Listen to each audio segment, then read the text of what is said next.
అందరికీ నమస్కారం. ఈరోజు ఉదయం బ్రహ్మయ్య అని ఒక 25 ఏళ్ల వ్యక్తి, దర్గా గ్రామానికి సంబంధించిన వ్యక్తి, బేస్తవారిపేట లిమిట్స్కి దగ్గరే ఉంటుంది ఆ ఊరికి.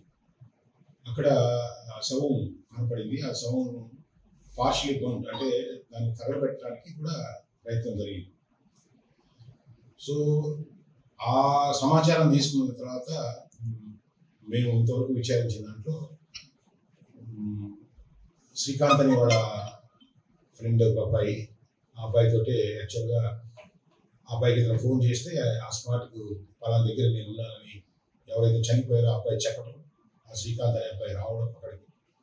తర్వాత వీళ్ళిద్దరు కలిసి రవి అని ఒక వ్యక్తి అక్కడ కూర్చున్నది, ఏదో జాబ్ వచ్చిందని ఏదో పార్టీ చేసుకుంటున్నాడు అని ఆ క్రమంలో మళ్ళా కూడా తాగుతుంది. ఆల్రెడీ అతను మందు తాగి ఉన్నాడు అప్పటికే రవి అనేది.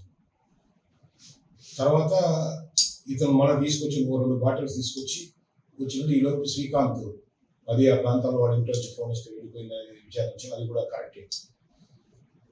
తర్వాత రవి ఈ చనిపోయిన అబ్బాయి ఇద్దరు కూడా తాగారు. కానీ రవి ఇంటికి వెళ్ళాడు, కానీ ఈ బ్రహ్మయ్య అనే వ్యక్తి ఇంటికి వెళ్ళలేదు. ఇంటి వాక పోయాడు అనేది ఇంతవరకు లేదు సమాచారం. దీంట్లో ఇవన్నీ కూడా కూలంకషంగా డాగ్ స్క్వాడ్ని పిలిపించాము, ఎఫ్ఎస్ఎల్ టీంని పిలిపించాము. అలాగే ఇన్వెస్టిగేషన్లో ఎన్ని కోణాలు ఉన్నాయి అన్ని కోణాల్లో కూడా విచారిస్తున్నాం. దీంట్లో పొలిటికల్ యాంగిల్ అయితే లేదు. మీరు దయచేసి దీంట్లో కొంత గ్రూపులో ఇది పొలిటికల్ యాంగిల్ ఏది కూడా, మనిషి పొలిటికల్గా ఏదో ఒక అప్రియేషన్ ఉంటాడు, కానీ ప్రతి దాన్ని కూడా పొలిటికల్ అనేది నేరాలని ప్రోత్సహిస్తుంది అనేది నేను ఐ కాంట్ బిలీవ్ దట్. దీంట్లో ఏదో ఒక మిచ్యూస్ ఇది ఉంది. ఆ కోణాన్ని మనం పరిశీలించేదాకా ఈ కేసుని కొన్ని వాట్సాప్ గ్రూపుల్లో వాటిల్లో కూడా ఇది పొలిటికల్ అనేది అది దానివల్ల ఏముందంటే పోలీస్కి ఇన్వెస్టిగేషన్కి ఇంటరెన్స్ ముందే అడ్డుకోసినటువంటి దర్యాప్తు ఏ వైపు పోతే ఆ వైపు పోతుంది తప్పితే ఇతనే పెద్ద పొలిటికల్ నాయకుడు కాదు, ఏదో పార్టీని లీడ్ చేసేది ఏదో కార్యకర్త మేబీ. దీన్ని ఎందుకంటే ఆ కోణానికి చేయొద్దని చెప్పేసి అందరికీ చెప్తున్నాను. అట్లాగే ఇన్వెస్టిగేషన్కి ఖచ్చితంగా ఇన్వెస్టిగేషన్ కరెక్ట్గా జరుగుతుంది. ఎవడైతే దాంట్లో ఇన్వాల్వ్ అయ్యాడో ఖచ్చితంగా మేము పట్టుకొని తీరుతాము. అప్పటి వరకు కూడా ఈ ఏమంటారు వాటిని రూమర్స్ కానీ లేకపోతే ఇవన్నిటి కూడా క్రియేట్ చేసి పోలీస్ దర్యాప్తుకి మీరు ముందే మోకాలు అట్టడమో లేకపోతే ఇంటర్నెస్ చేయొద్దని, ఈ దర్యాప్తు పూర్తయి ఆ ముద్దాయిలు దొరికేదాకా కూడా కొంచెం పోలీస్కి స్వేచ్ఛను ఇవ్వాలని చెప్పి అందరికీ కూడా మనవి చేస్తున్నాను. ఖచ్చితంగా ఈ కేసులో పట్టుకుంటాం 100%. ఇది ఒక రాత్రి జరిగిన సంఘటన 11-2 గంటల మధ్య ఏం జరిగిందనే దాని మీద కంప్లీట్గా ఇన్వెస్టిగేట్ చేస్తాం. ఆల్రెడీ డాగ్ స్క్వాడ్ వచ్చింది. ప్రతిదీ సీన్ ఆఫ్ ఆఫెన్స్లో ప్రతిదీ కూడా మేము చాలా క్షుణ్ణంగా తీసుకుంటాం. మీకు కూడా అర్థమవుతుంది దర్యాప్తులో మేము అంత పర్ఫెక్ట్గా పోతున్నాం. సో ఖచ్చితంగా దీన్ని పట్టుకొని తీరుతాం. Thank you. అందరికీ నమస్కారం. ఖమ్మం మండలంలో దర్గా పంచాయతీ చాలా చాలా బాధాకరమైన విషయం. అతి క్రూరత్వంతో అరాచకంతో ఈరోజు గాలి బ్రహ్మయ్య అనే వ్యక్తిని హత్య చేయడం, దానితో పాటు యాసిడ్తో పాటు కాల్చడం, ఇది నిజంగా ప్రతి ఒక్కరూ సమాజంలో తలదించుకోవాల్సిన పరిస్థితి. ఇంత ఉన్మాదంగా ఒక వ్యక్తి మీద కక్షితపూరితమైన చర్య తీసుకోవడం ఇది తగదు. ఇది ప్రతి ఒక్కరూ ఖండించవలసిన విషయం. పార్టీలకు అతీతంగా దీన్ని ఖండించాల్సిన విషయం.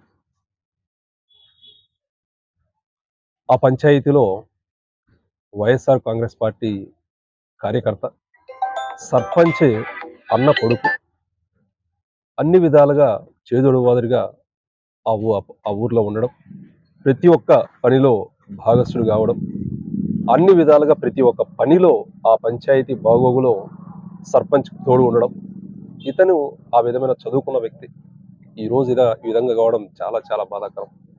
దయచేసి ప్రతి ఒక్కరిని కోరుతా ఉన్నాం, ఈ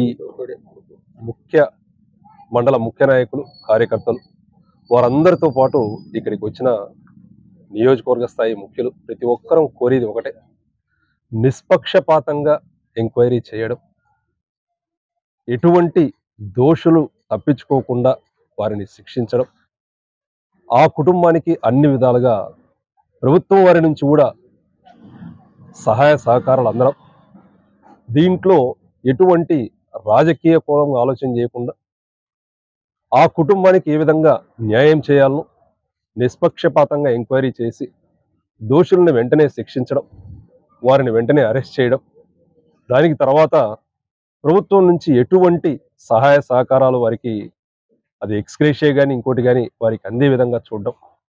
గడిచిన 5 సంవత్సరాల్లో 2019 నుంచి 24 పార్టీలకు అతీతంగా ఎటువంటి సమస్యలు జరిగినా, ఎటువంటి యాక్సిడెంట్లు జరిగినా, ఎటువంటి జరిగినా కూడా జగన్మోహన్ రెడ్డి గారు దగ్గర ఉండి వారికి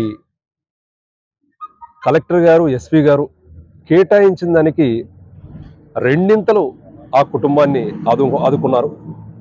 అదేవిధంగా ఆ కుటుంబాన్ని ప్రభుత్వం దగ్గరుండి ఆదుకుంటూ దానితో పాటు ఈ ఎంక్వైరీని నిష్పక్షపాతంగా ఎటువంటి కోణాలు లేకుండా వారిని వెంటనే శిక్షించవలసిందిగా కోరుతూ, దాదాపు డిఎస్పీ గారు దారిలో ఉన్నారు, సిఐ గారితో మాట్లాడడం జరిగింది, ఎస్ఐ గారు సైట్లోనే పొద్దున్నుంచి ఉన్నారు, 1-2 సార్లు మాట్లాడడం జరిగింది. ఈ కేసులో, ఇటువంటి దారుణమైన కేసులో ప్రతి ఒక్కరం అలర్ట్గా ఉన్నాం.